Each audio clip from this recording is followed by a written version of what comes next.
Hey, thanks for joining me. God damn, let's just keep going on with Spawn for some reason. I don't know why I kept collecting this book. I kept feeling like this will get good eventually. And it has had small moments here and there. And I guess as I look back on it, it's mostly because of the artwork.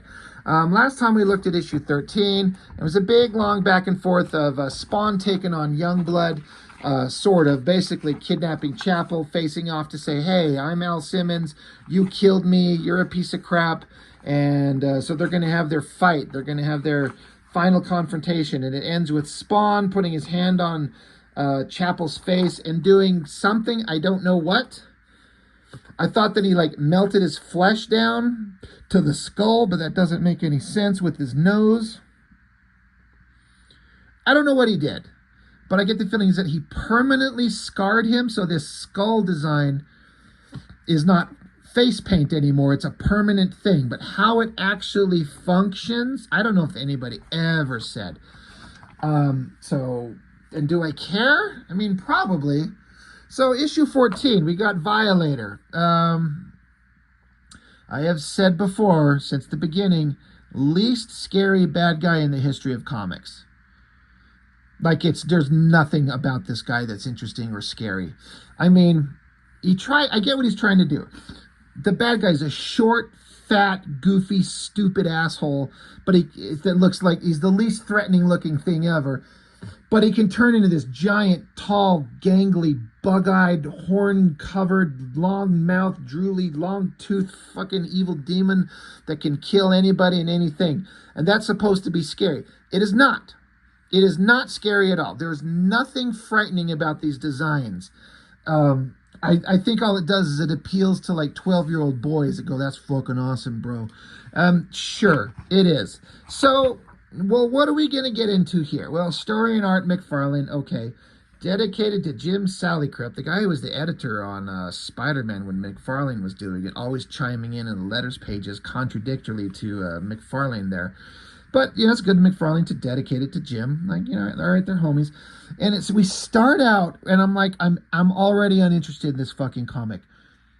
As I said, I do not like Violator. He is not scary. He is not funny. He is not interesting. He is not cool. He sucks shit. And this drawing sucks shit because of the character design, not necessarily because of McFarlane's art, but he's pushing into this cartoony world. I get it. I mean, it's cartoony. He's always had a cartoony thing, but this tiny little forehead, these giant bug eyes with no pupils, and this giant wide face, smile, grin thing. Does he always only had 3 fingers? God, he's got him there. He's only got 3 fingers. Is that creatures from hell only have 3 fingers? And then, God, it starts out with a wall of text. Just, that's the best you can do? Well, sit back and I'll tell you about Tough. I used to work for a dude who was so mean he'd make you puke. You know, the kind so sick they make you sick? Sigh. Well, the dude couldn't be everywhere at once, so he'd call for help. On the really rough assignments, only the baddest, meanest, toughest, rottenest employee would get the call. And it was always the same guy who'd get the call. The guy who'd make Schwarzenegger, Stallone, and Van Damme look like the Three Stooges. And guess who that tough-as-nails worker was? I'll help you out. It was I, humble little old Violator. Man, fuck you, Violator. Oh, God. It drives me nuts how bad this is. And it's supposed to be funny? That's what he's going for. And I've said this, and I know people love Spawn. People have enjoyed these books. And I get a lot of people that tell me they like what goes on in these things. But to me, it's supposed to be like a horror comic, but there's also this like lighthearted, bullshitty, bumbly, stupid comedy stuff. It does not work. Or at least McFarlane cannot do that. It does not work, and it is so bad. And this is a point, I think, in these comics where I started just like, I remember I used to get so excited to pick up a McFarlane Spider-Man. Couldn't wait for it. Stories were interesting. Art was amazing. Blown away every time. But this Spawn shit started interesting, and then in varying degrees of up and down, but it's just been trending down and down and down and down. Even though I did kind of like the basic premise of the last issue, this shit was just like fucking... What is this fucking Violator guy sitting here yapping about? And well, he's talking to 3 kids. He's just trying to like impress a couple of punk ass kids. He's like, please save the applause to the end, and the kids are bored. And so one of them is named Clint, one of them is named Spaz, one of them is named Mark. So I feel like these guys are supposed to be somebody. I mean, it says ILM. It's supposed to be like Industrial Light and Magic. I bet you these punk-ass kids are supposed to be somebody. I don't know who. But Violator's just trying to tell them a story, and they don't give a shit. So what does Violator do? He pays them money to sit and listen to his bullshit. Really? This is going on in a Spawn comic. And they're like, oh, shit, awesome. All right, dude, speak up. Tell us a story. This is fucking dumb.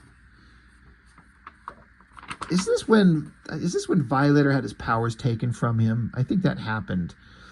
The Satan Malbolgia guy showed up, and I think he took his powers. And so now the little fat asshole's just sitting in an alleyway trying to impress kids by paying them money to listen to his stupid stories. This is so dumb. Well, you flip the page. We get back into medieval Spawn. All right. I mean, okay. I remember the first appearance of medieval Spawn. I thought was pretty awesome.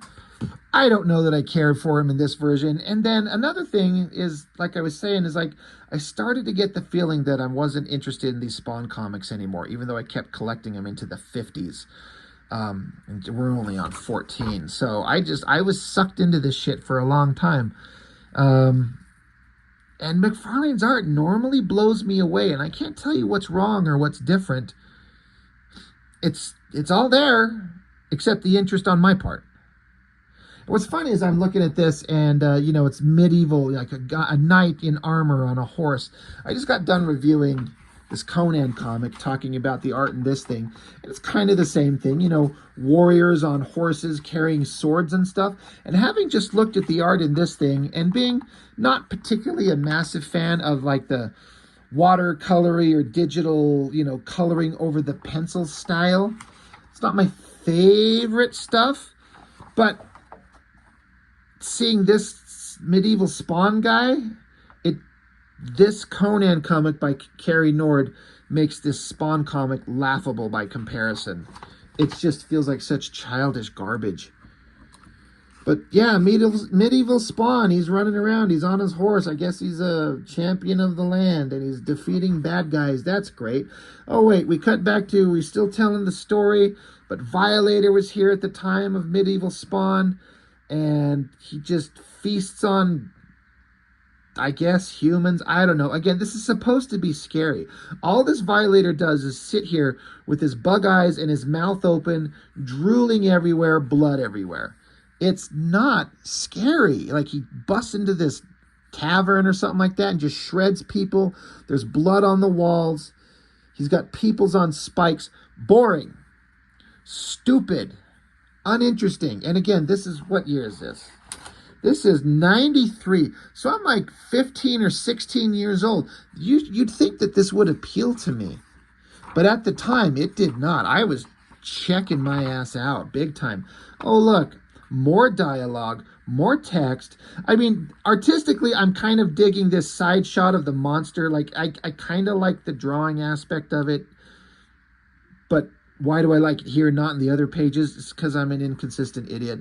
But again, this fucking human Violator just keeps telling these kids this story, and who fucking cares?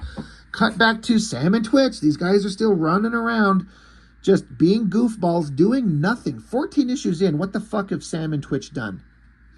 Besides be fat and skinny. And smoke. And eat donuts. And talk. What has Sam and Twitch done? I don't know why there was like this idea like these were really interesting characters. They're not. And then Spawn, thank God he's sitting in an alleyway practically crying like he's known to do. He's just sitting there, all this text around him, and he's basically pissed off that he got mad and did that thing to Chapel. Yeah, he's like, how could I be so stupid? I let my anger dictate my actions. Do we need all this text to understand this? None of this tells you anything. Nothing of value. But artistically, there's some cool shit. I like this kind of like open kind of like reverse silhouette of Spawn in his cape there. And the coloring's doing some kind of cool shit. That's kind of cool. And it's, you know, it's all right. It's all right. And then Sam and Twitch show up. I guess they decided to start checking out the alleyways. And there's a bunch of homeless guys sitting in the alleyway. And they start questioning him. And no one's giving up any information on Spawn. I dig this shot of Spawn, even though we've seen this a bunch of times. And Spawn decides to dip out of there. And then Sam and or Twitch see like just a hint of red cape going around the corner. Like, holy shit, did you see that? They try to go running after him. The homeless guys try to block their way, but by the time Sam and Twitch get around the corner, Spawn is gone. Thank God. Now, we get a great splash page here. Love that shot. I mean, he put in the effort for the city and the perspective and the details, and Spawn just hovering out on top of the ledge of the building with these weird geometric shapes to make up his very unique cape. I like that. That looks awesome. Very cool. And I guess this drawing and the coloring of the Violator here, there's something kind of working. I feel like the colorists have to really find a way to work around the weird lighting effects that McFarlane does. He does some weird shit. But it kind of works. I kind of dig it. Anyway, back to Medieval Spawn. There was some hot princess babe that Medieval Spawn was into. So he's like, she's like, oh, my sweet prince, come back and feed me some of that hamburger dick. And he's like, just hold up, babe. I got some shit to do. Me and my horsey got some shit to do. So she cries because she ain't getting no hamburger dick. So she goes and paints or something. She's got to get her mind off. You're not getting some Spawn sausage. And then Violator's there. Oh, thank Christ. And so he grabs her, and then I guess he's gonna take her hostage. He runs into the forest and shoots an arrow with a message into a wall to send a message. So eventually, Medieval Spawn and Violator show up. So let the fight commence.